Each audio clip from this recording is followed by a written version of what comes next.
MP వద్దిరాజును parliamentary party నేతగా నియమించిన BRS అధినేత కేసీఆర్, రాజ్యసభ సభ్యులు వద్దిరాజు రవిచంద్ర భారత రాష్ట్ర సమితి బీఆర్ఎస్ పార్లమెంటరీ పార్టీ నాయకుడిగా నియమితులయ్యారు. ప్రస్తుతం పార్లమెంటరీ పార్టీ ఉపనేతగా వ్యవహరిస్తున్న రవిచంద్రను బీఆర్ఎస్ అధ్యక్షులు కల్వకుంట్ల చంద్రశేఖరరావు రాజ్యసభలో బీఆర్ఎస్ పక్ష నేతగా పార్లమెంటరీ పార్టీ లీడర్ గా నియమించారు. బీసీలతో పాటు బహుజనులు పార్టీకి రవిచంద్ర అందిస్తున్న సేవలను గుర్తించిన కేసీఆర్ ఆయన్ను రెండోసారి రాజ్యసభకు పంపడం జరిగింది. రాజ్యసభ సభ్యుడిగా ఉన్న డాక్టర్ బండ ప్రకాష్ ముదిరాజ్ శాసన మండలికి వెళ్లడంతో ఆ స్థానంలో రవిచంద్రను కేసీఆర్ ఎంపిక చేశారు.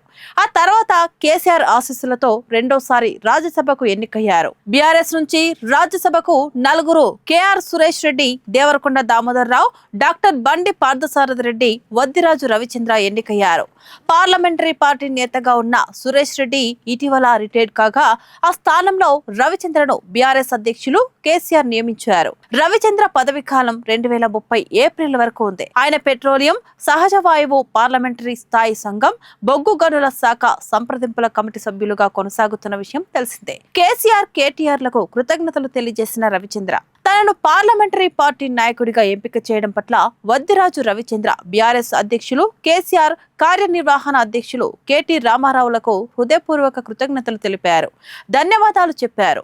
బీసీ వర్గానికి చెందిన తనను రాజ్యసభకు 2 పర్యాయాలు పంపడమే కాకుండా పార్లమెంటరీ పార్టీ నేతగా నియమించడం పట్ల రవిచంద్ర హర్షం వ్యక్తం చేస్తూ తనపై ఉంచిన ఈ గురుతర బాధ్యతను వినమ్రంగా స్వీకరించి గౌరవిస్తూ తెలంగాణ ప్రజల గొంతును పార్లమెంటులో బలంగా వినిపిస్తానని, పార్టీని మరింత శక్తివంతం చేసేందుకు కేసీఆర్ గారిని ముచ్చటగా మరోసారి ముఖ్యమంత్రిని చేసేందుకు శక్తి వంచన లేకుండా తన వంతు కృషి చేస్తానని ఎంపీ వద్దిరాజు చెప్పారు.